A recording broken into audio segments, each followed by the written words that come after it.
All right, it is 2025, the 27th of September, approximately 9:21 a.m. We are going to be continuing with the exercises from Dumb It and Foot, going into exercise 10. So I'm going to be using a different camera today. The other one's not available right now. So let's see here. So exercise 10 goes, okay, with reference to the preceding two exercises,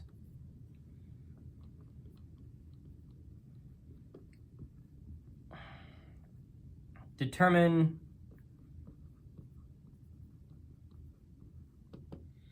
for one, which is part A, for which values of k the action of S sub n on k element subsets is faithful,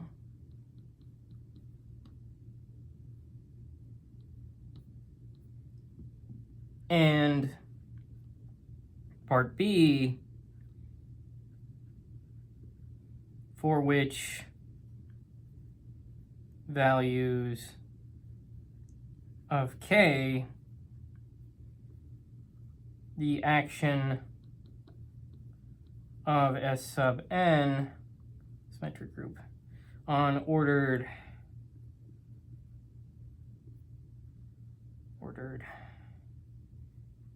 k tuples let me see here, is faithful. Okay, it's the full exercise statement we've got right there.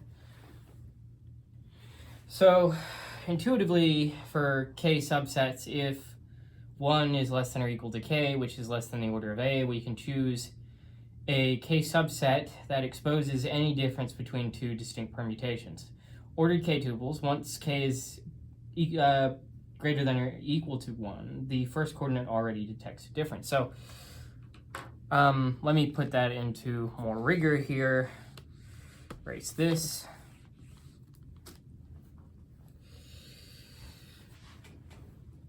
So for part A,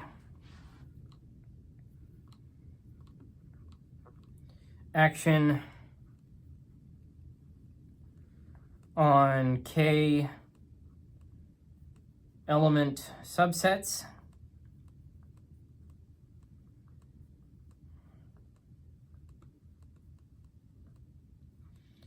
this with 1 being less than or equal to k, which is less than the order of A. So we want to let A be equal to the set containing A sub 1, comma, dot, dot, dot, comma, all the way up to A sub n. And we want, with n equal to the order of A. Let's take sigma sub 1. Well, okay, so sigma sub 1 not equal to sigma sub 2, these being arbitrary within S sub A, the symmetric group, and because of that arbitration, that may not be the appropriate term there, but because of the fact that these are arbitrary, we can say, without loss of generality, let's assume sigma sub 1 of A sub 1 is not equal to sigma sub 2 of A sub 1. Now let's choose a k subset B subset of A such that A sub 1 is contained within B, is an element B, and open parentheses, sigma sub 2 to the negative 1 times sigma sub 1, close parentheses, open parentheses, a sub 1, close parentheses, is not an element of B. And we can say this is possible. We can say this is possible because 1 is less than or equal to k, which is less than the order of A, okay?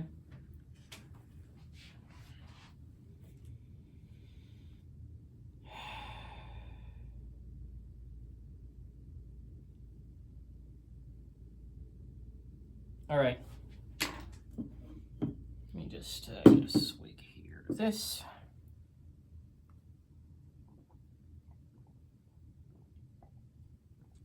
All right. Now, I'm going to erase this before we move on to the other half of this, which shows the consequences of all this tinkering. So what do we have? Well, then sigma sub 1 dot B contains sigma sub 1 of A sub 1. But sigma sub 2 dot B does not.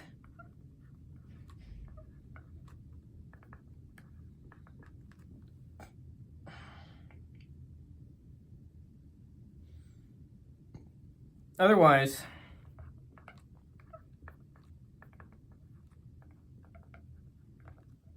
open parentheses, sigma sub 2 to the negative 1, sigma sub 1, close parentheses, open parentheses, A sub 1, but that is contained within B. So, how do I say this? So,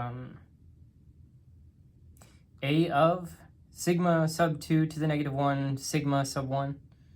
That's a weird thing to say. But what else can we say? We can say then sigma sub 1 dot B contains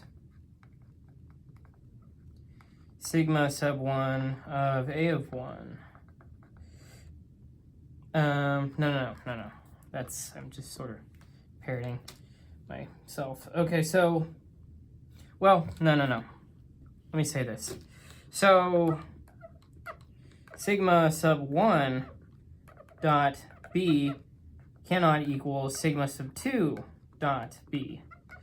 And, therefore,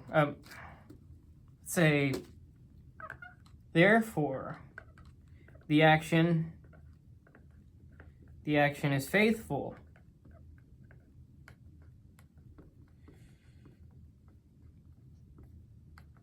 for 1 which is less than or equal to k, which is less than the order of A. Okay?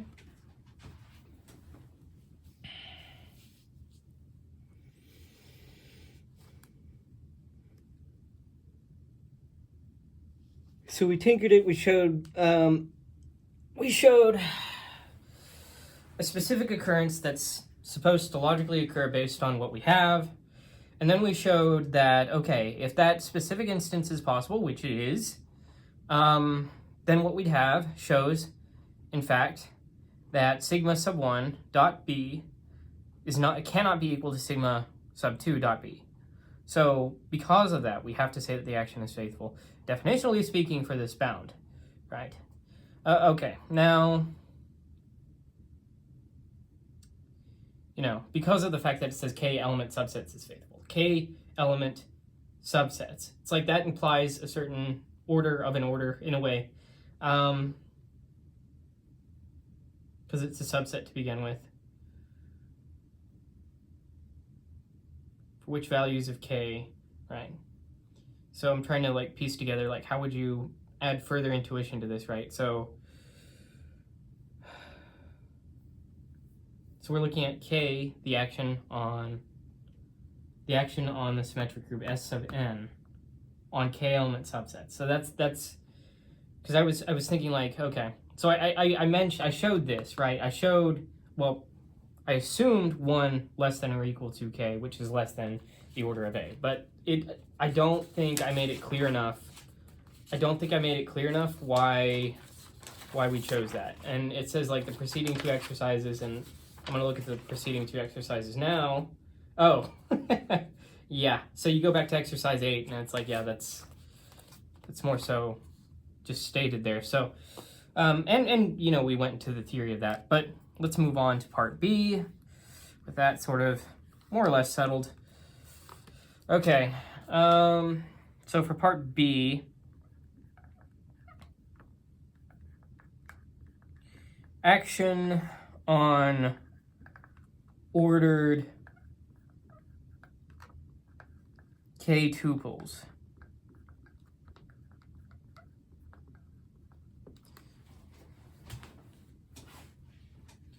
So, which is what we're looking at for part B, and so let's let sigma sub 1 not be equal to sigma sub 2 within S sub A, that's symmetric group, and pick a, little a, I mean to say, within big A with sigma sub 1 of A not equal to sigma sub 2 of little a. Okay, so for any k greater than or equal to 1, we can take B, let's take B to equal A, comma, A sub 2, comma, dot, dot, dot, all the way up to comma, A sub k, being contained within big A to the k. Well, what's the consequence of that? Well, for one thing, then sigma sub 1 dot b is equal to, open parentheses, sigma sub 1 of a, comma, dot, dot, dot, close parentheses, which is not equal to, open parentheses, sigma sub 2 of a, comma, dot, dot, dot, close parentheses, which is also equal to, which is equal to sigma sub 2 dot b. So what can we conclude from that? Well, by definition, therefore, the action is faithful for all 1 less than k, less than or equal to k, less than or equal to the the order of a. Okay, now let me take a look. That looks fine. Now I'm going to erase this. So what can we conclude from this? Well,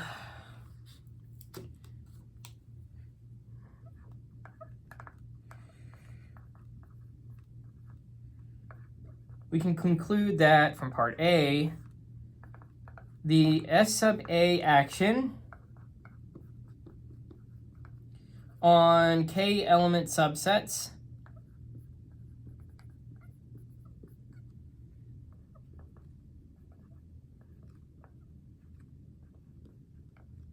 is faithful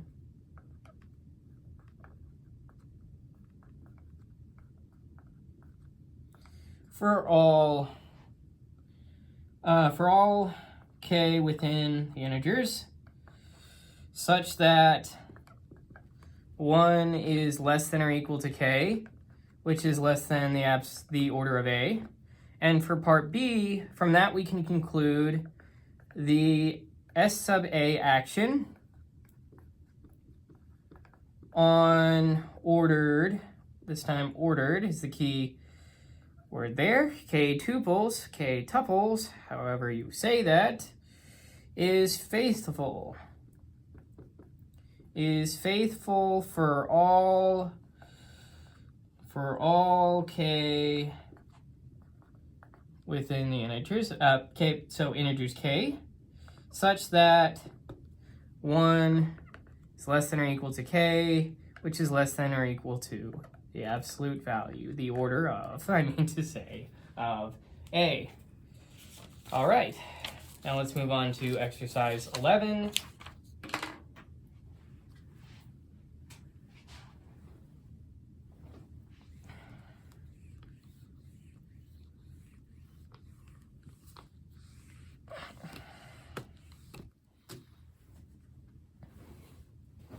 Okay, so for exercise 11, let me just check this.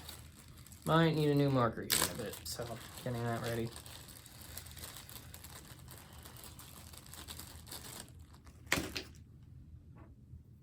For exercise 11, we have, I'm gonna need a new marker.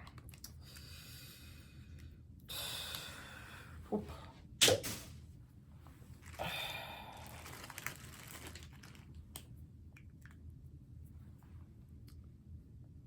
Write out the cycle decomposition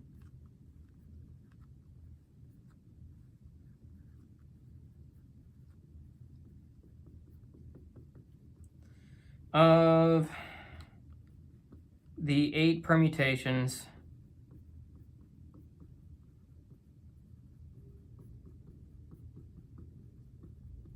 in S sub 4,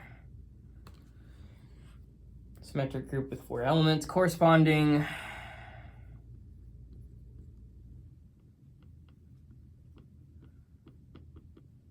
to the elements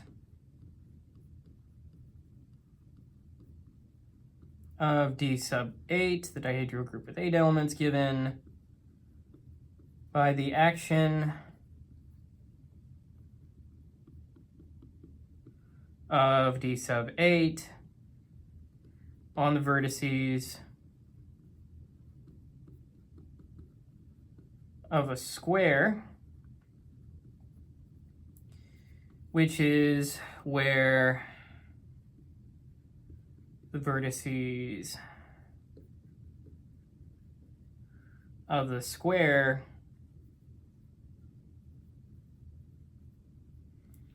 are labeled as in section 2. So turn to section 2, right? Take a look at that if you wish. So, I mean, but you can kind of intuitively just say it's like, these things are labeled as 1, 2, 3, 4. Okay. So let's let the dihedral group be, well, what it usually is, which is D sub 8 is equal to the group generated by R comma S or R or S, such that R to the 4th is equal to S squared, which is equal to 1, and SRS is equal to the inverse of R. Let's let that act on the set of vertices, the set being 1, 2, 3, and 4. Now, rotations cyclically permute the vertices, reflections swap across an axis. So translating each symmetry into its induced permutation on the set 1, 2, 3, 4 gives the desired forms. So let's take a look at that more rigorously.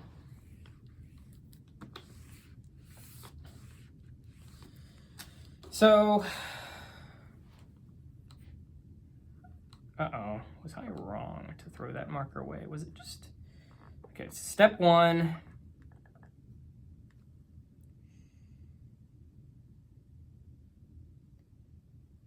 We want to look at the action and generators. Ah, that's good, okay.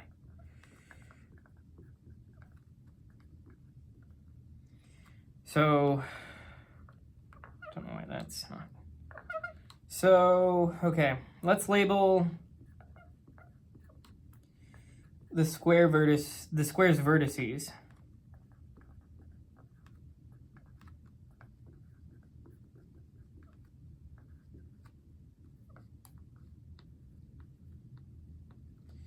Let's order them in accordance with the set. 1, then 2, then 3, then 4.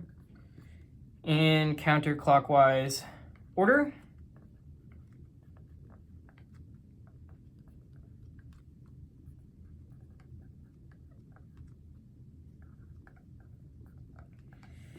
And let's let little r here be the 90-degree counterclockwise rotation.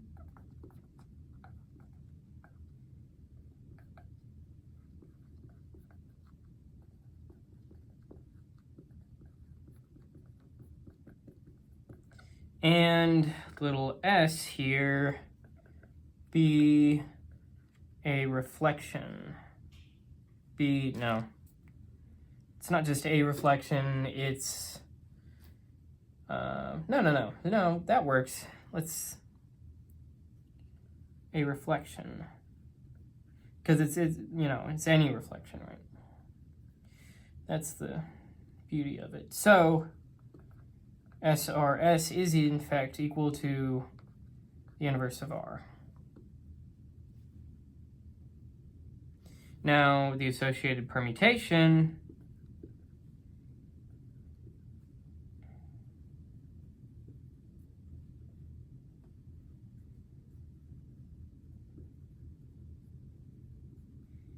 representation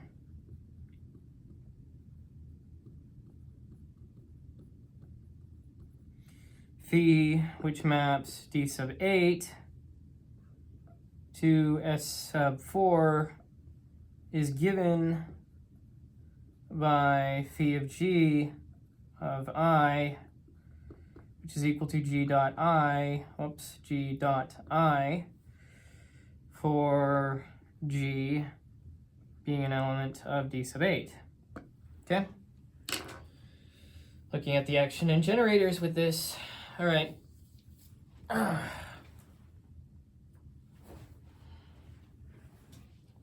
Let's move on to the next step in looking at this.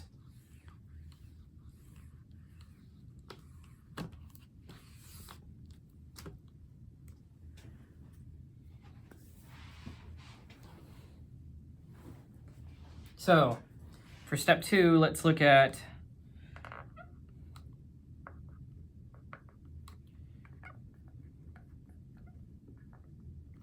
images of generators.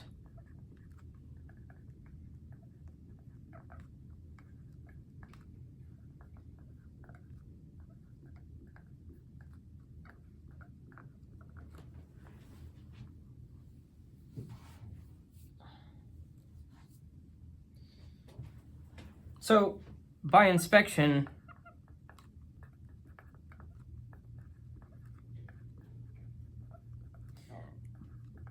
on the labeled square,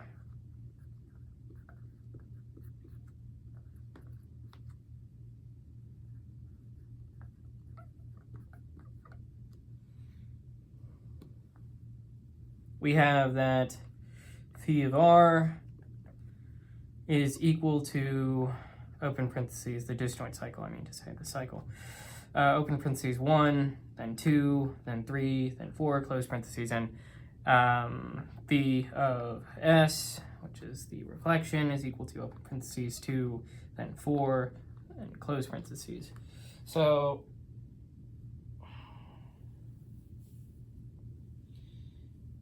how do I say this more intuitively, right?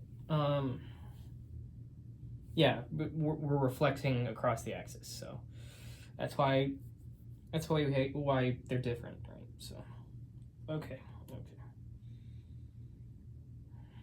So, not to insult anyone's intelligence with any sort of intuition. It's just, I like to try and say things as intuitively as I can, even with all of the rigor, because I feel like that helps with memory and all that. My memory, your memory, everyone's memory, etc.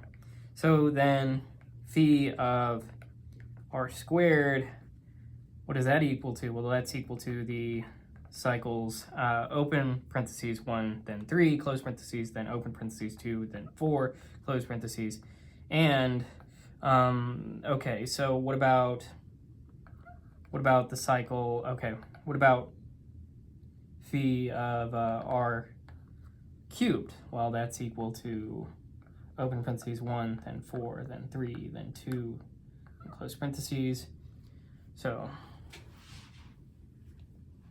but you can look back at the way that we that we can calculate this by just saying, okay, so if we were to take a look at r, the rotation operated with itself here, it's like, well, r squared, you'd get that, and so. But let's see what we can say a little bit further using SRS, which is equal to r to the negative 1. Well, using that gives the reflection coset.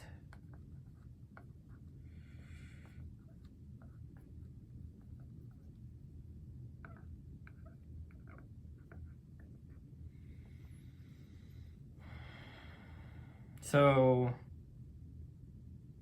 which is phi of SR is equal to open parentheses 1, then 4, close parentheses, open parentheses, 2, then 3, close parentheses.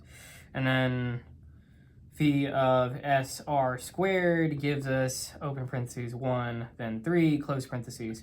And then phi of SR cubed, what does that give us? It gives us open parentheses 1, then 2, close parentheses, open parentheses 3, then 4, close parentheses, okay? So let's move on to step 3 here.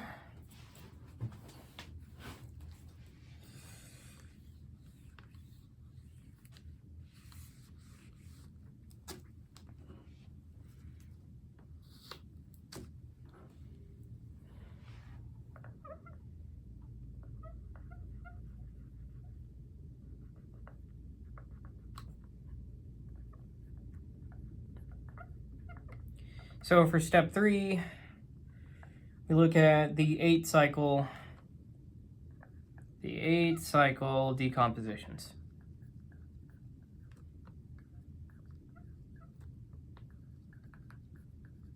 All right.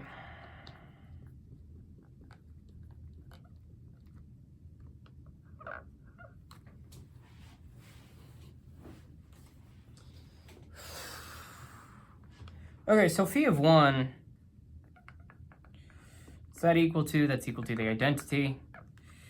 So how about phi of r? Well, we've discussed that. Open parentheses 1, then 2, then 3, then 4, close parentheses, and then phi of r squared is equal to open parentheses 1, then 3, close parentheses, then open parentheses 2, then 4. Then, okay. Then we'll just list these off, right? So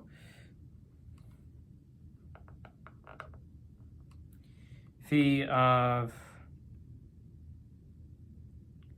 r cubed is equal to open parentheses 1, then 4, then 3, then 2, then close parentheses. Phi of s is equal to open parentheses 2, then 4, close parentheses. Phi of s, then r, phi of sr, that's equal to open parentheses 1, then 4, close parentheses, open parentheses, 2, then 3, close parentheses. Then phi of sr squared is equal to open parentheses 1, then 3, close parentheses. Then phi of sr cubed is equal to open parentheses 1, then 2, then close parentheses, then open parentheses, 3, then 4, then close parentheses. So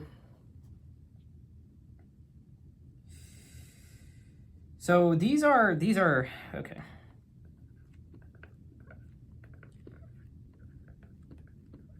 These are the 8 permutations.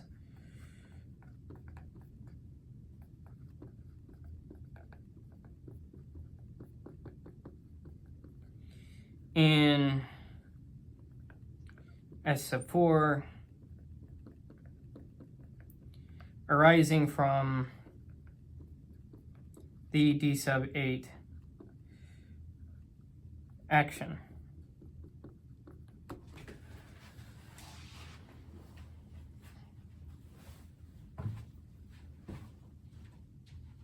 Get this, because I might not have finished using this marker. Let's take a look. Oh no.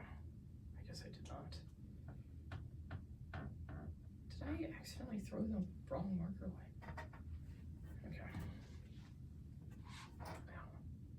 Maybe. It's possible. Okay.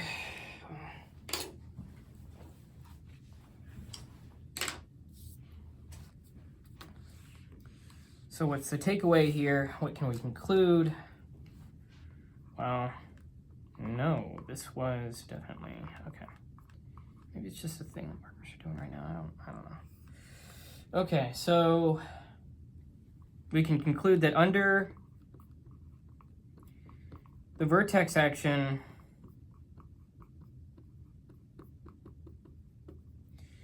the sub-8, the dihedral group with 8 elements over the set containing 1, then 2, then 3, then 4.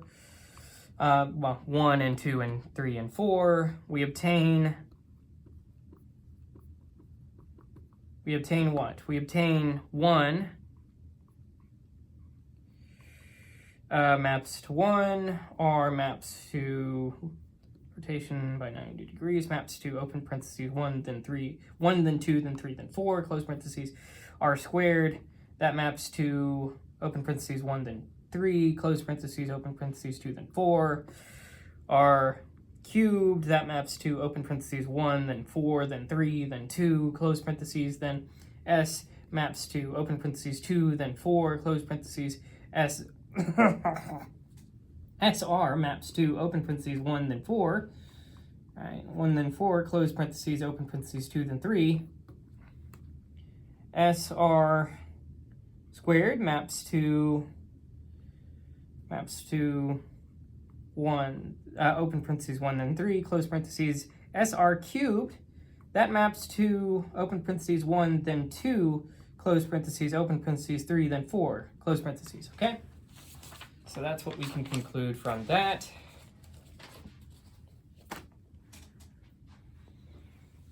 Now, let's move on to exercise 12. Okay, let me think about this.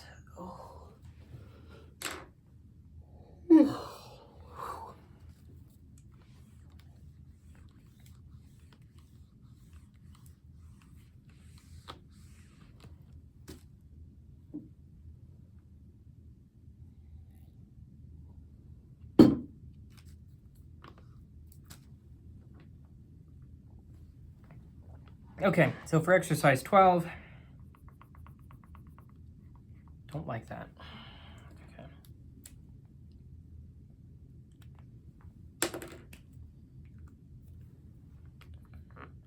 Well, it's just the way it's got to be.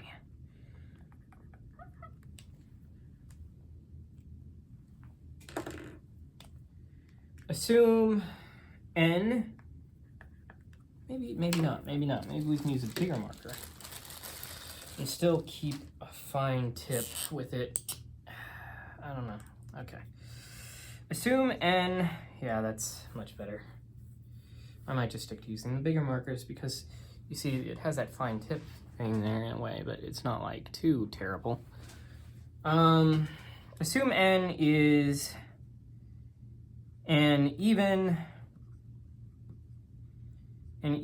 positive integer and show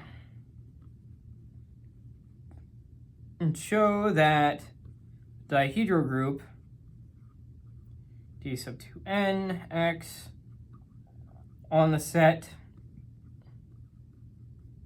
consisting of pairs, so not oranges or apples, but pairs of opposite vertices.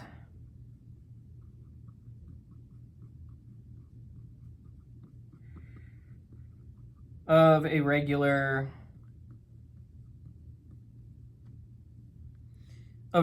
n-gon. And find the kernel of this action.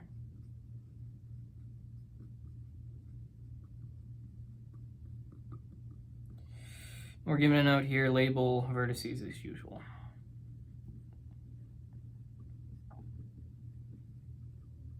keep calm, carry on.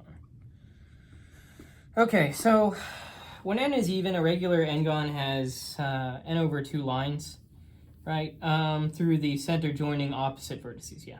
So each symmetry either permutes these opposite pairs, or in the case of the 180 rotation, sends every vertex to its opposite, hence fixes every pair. The only elements that fix all pairs are the identity and the 180 rotation, right? So, which, by the way, is also the 360 because we said identity, right? So you did all that work just to get back to nothing. No. So yeah, I'm just gonna go ahead and get rid of these. Don't need these. Maybe in case emergencies, I'll keep them. I'll keep them as a last resort. We'll just stick to using the big dry erase markers for now. What was I saying? Oh yes, we're going to move on to looking at this more rigorously.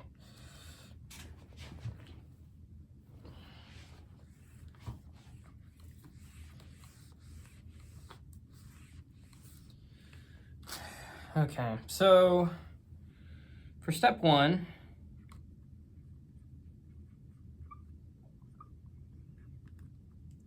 the set and the action.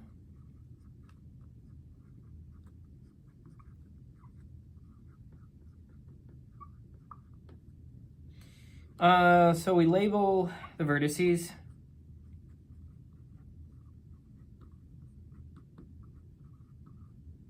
Label the vertices 1, 2, so 1, comma, 2, comma, dot, dot, dot, comma, n, all the way up to n, counter, right? So this could be, yeah, this is very arbitrary because it's like, well, I don't know. Abstract, arbitrary, what is it? So it's like, you know, go up to a Google plextillion in a way, if I'm saying that right. So counterclockwise.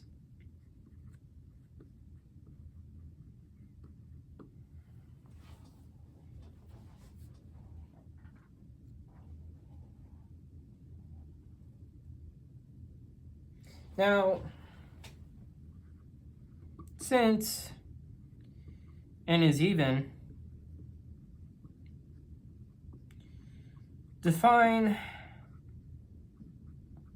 for k is equal to 1 all the way up to n divided by 2,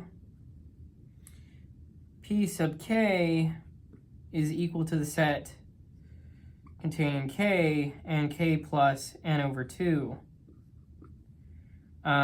with indices taken modulo n. So let's let this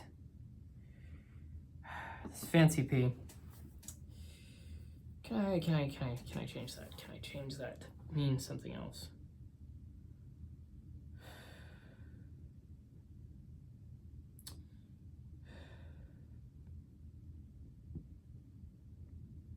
I'll call it script p for now, even though it's not really.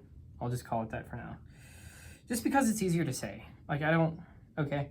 So, and then, so script p is equal to the set containing p sub 1. Yeah, big P sub 1, comma, dot, dot, dot, comma, all the way up to p sub n divided by 2. It's equal to that set.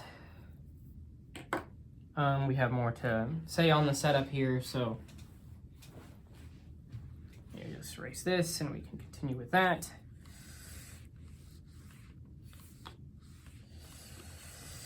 So let's define, okay, and we define an action map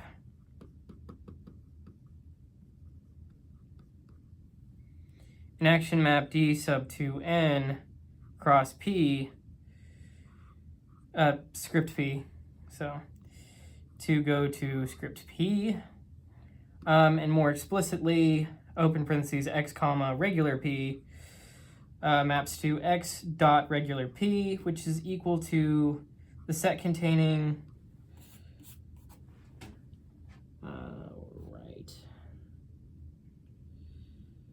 what did I put in my notes here? Did I put x prime? I shouldn't have put x prime, right? Goodness. I don't think I did. No, I did not. Okay, thank goodness. Is equal to the set, not that it's a crisis, but you know. Is equal to the set containing x dot v such that v is contained within regular p. Okay. And this is where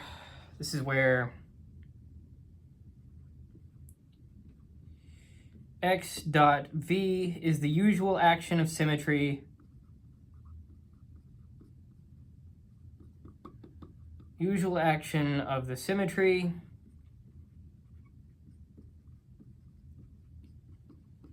X on the vertex V. Right? Now let's look into whether or not this thing is well defined.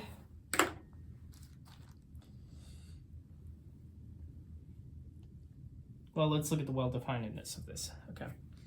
This whole rigmarole. Okay, so let me get this off here. So for well-defined,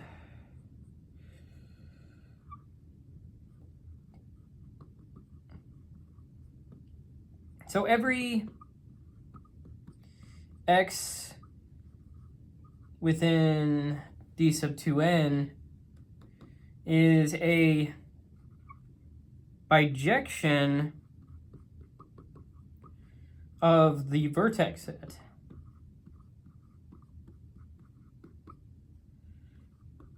And it preserves the opposite. So, you know, that flipping sort of thing in a way. Opposite relation. So, if v and v plus n over 2 are opposite,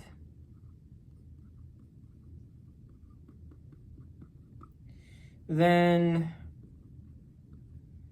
x of v and x of v plus n over 2 are opposite. So x dot p sub k, so that's the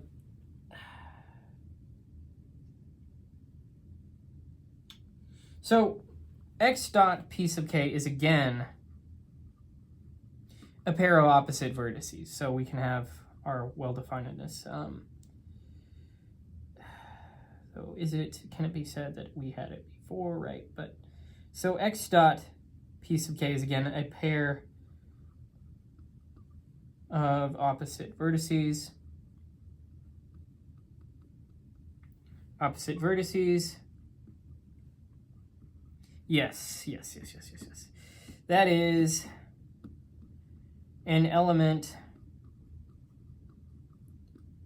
of script P.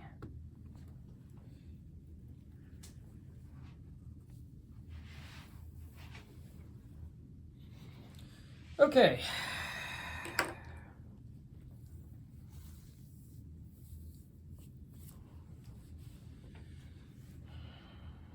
Now we have to verify the action axioms.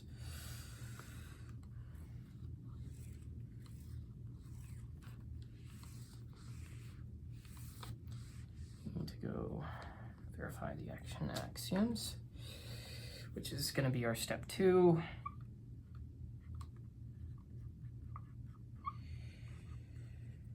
Verify the action axioms.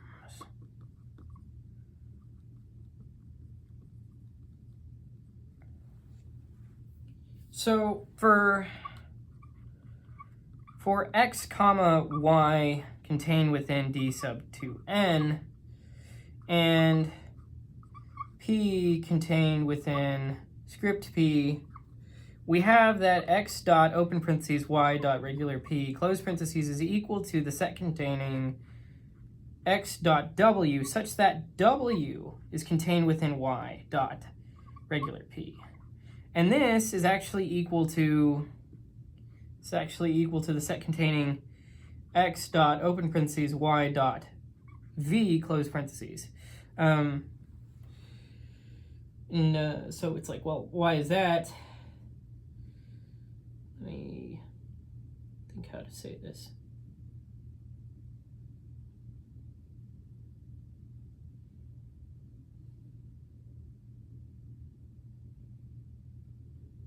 I don't believe I actually defined W earlier, did I? Let me see. No, I'm just saying that like W here is sort of like this construction by which we can look at this thing more clearly. W was always going to be equal to y dot p. But I didn't really define that. It's more so I'm just showing that. I'm showing that the structure similar to like, okay. I want to show the structure a bit more explicitly, so that's why I have W in there. Okay, so x is equal to x dot open parentheses y dot v. So close parentheses such that v is contained within p. All right.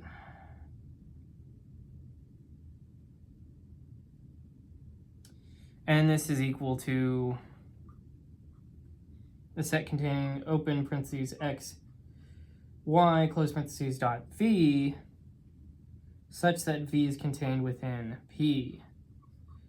And this is actually equal to open parentheses x y close parentheses dot p. So and this, the reason we can do this is like, well, you know, using composition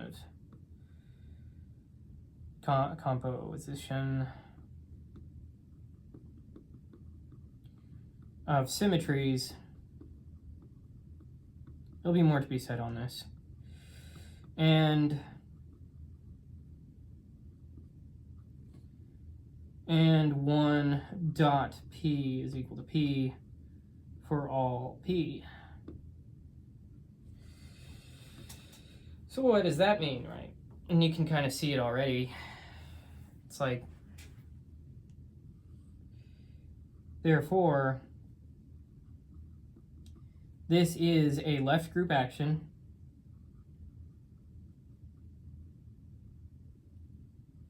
This is a left group action.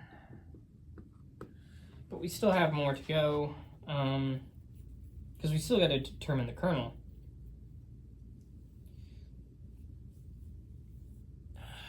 Okay, so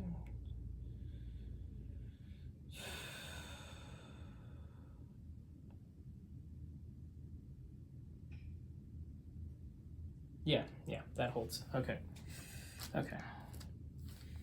So let's move on into a step 3 then.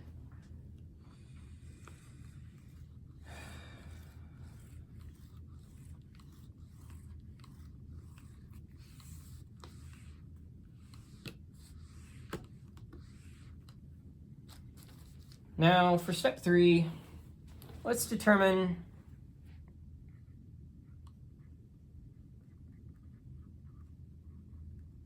the kernel.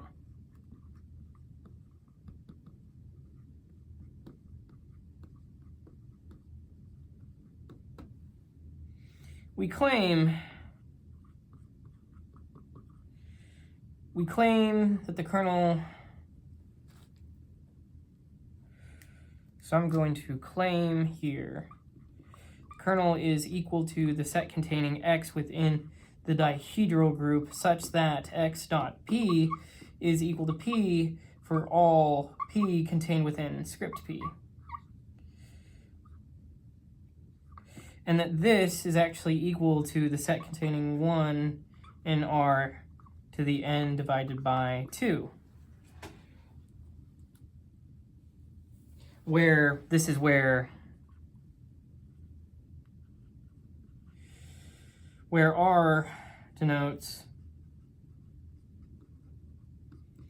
the n cycle counterclockwise rotation. You know what, I can just say counterclockwise. It's like that left group action thing. It's like, well, we kind of just take for granted that these things are embedded within our accepted ways of approaching these things heuristically, right? But it's not guaranteed, even though, you know, we've set it up this way. So that's our claim. Now let's see what the consequences of that claim are.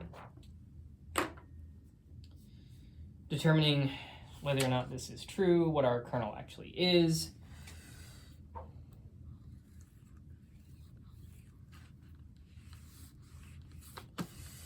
So for one thing,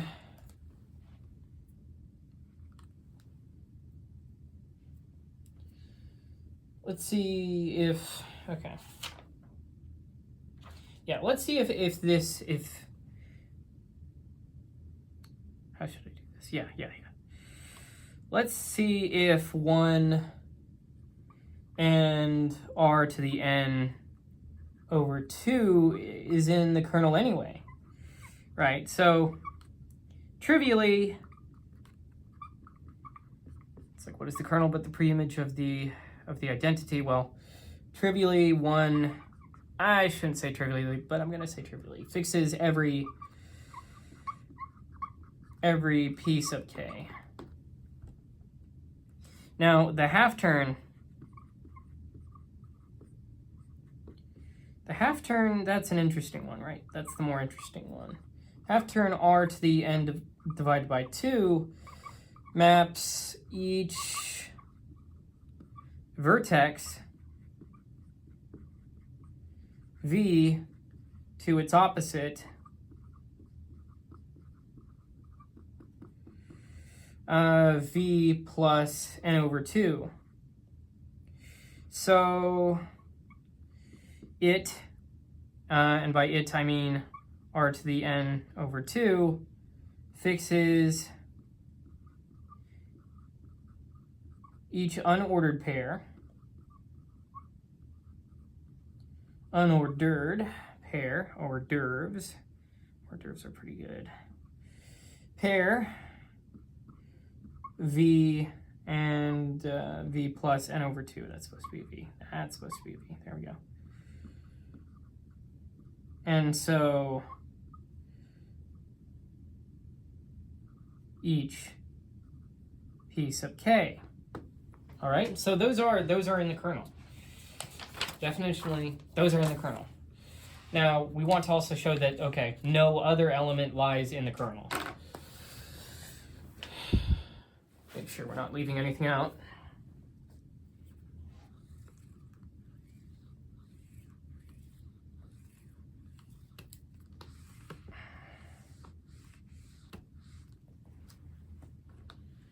So, no other element lies in the kernel. That's what we want to be able to say. So let's let X be within the dihedral group, be an element of the dihedral group. Now, if X is equal to R to the M,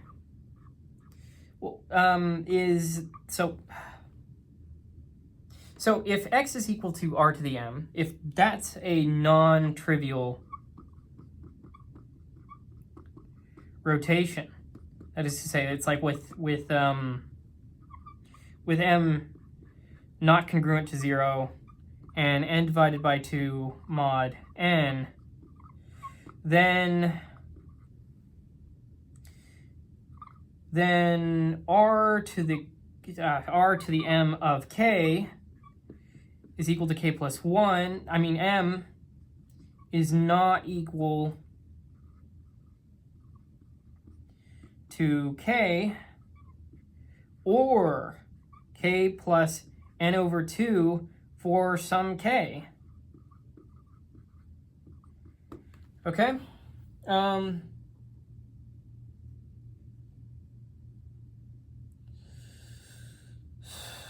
because m is not congruent with either 0 or n over 2 mod n. Yeah, I should make that clear.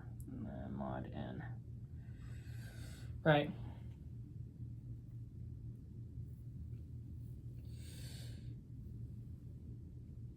Now, what else can we say? Okay, so if it's the case that x is a non-trivial rotation, then we can't say that it's equal to k or k plus n over 2 for some k.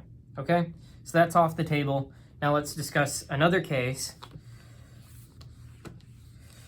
of what x could be. Now, okay, so if x is a reflection,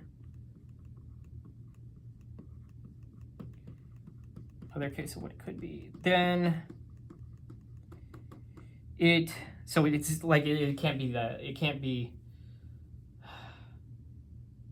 Goodness, I forgot to state that. That's the important part. Yeah. So in the case in which x is equal to in the case in which x is a non-trivial rotation, we get to the point where r to the m of k is not equal to k or k plus n over 2 for some n. And so what does that mean? Well, so r to the m dot p sub k, it can't be equal to p sub k.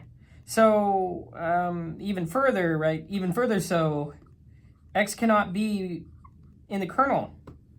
X cannot be in the kernel. So non-trivial rotations cannot be in the kernel. So now that's off the table. Now let's move on to that next case, which is the case of reflections, right?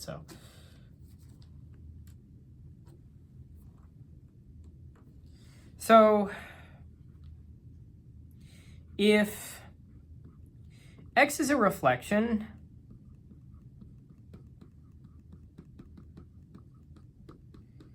then it fixes some vertices and moves others to non-opposites.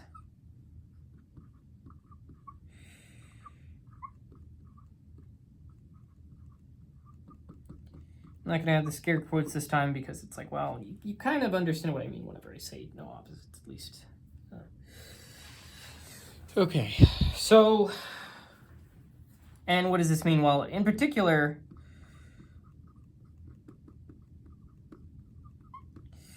there exists k with x dot p sub k not equal to p sub k. For example, in a square, a reflection swaps the two opposite pairs.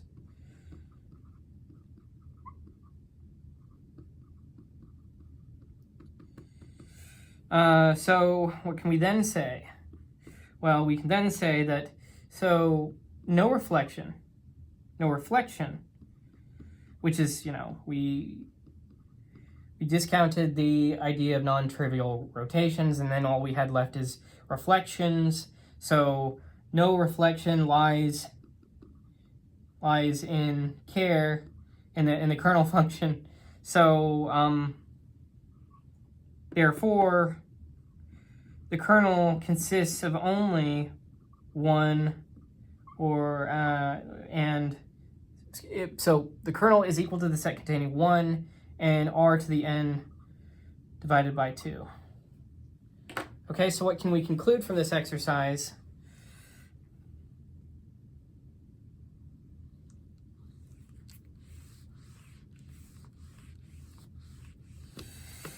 Okay, so to conclude, and I can do that,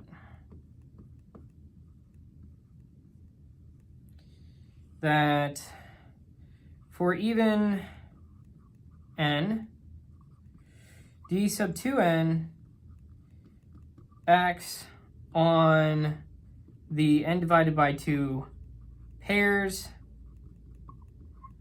of opposite vertices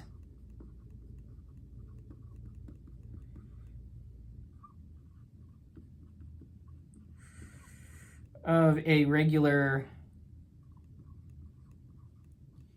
n-gon by transporting pairs.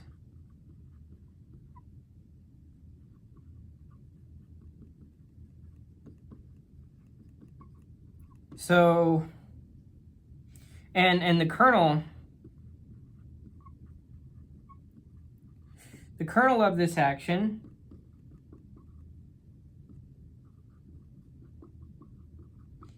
is precisely the identity, well, 1, the set containing 1 and r to the n divided by 2. So, yes, the identity and the 180 rotation.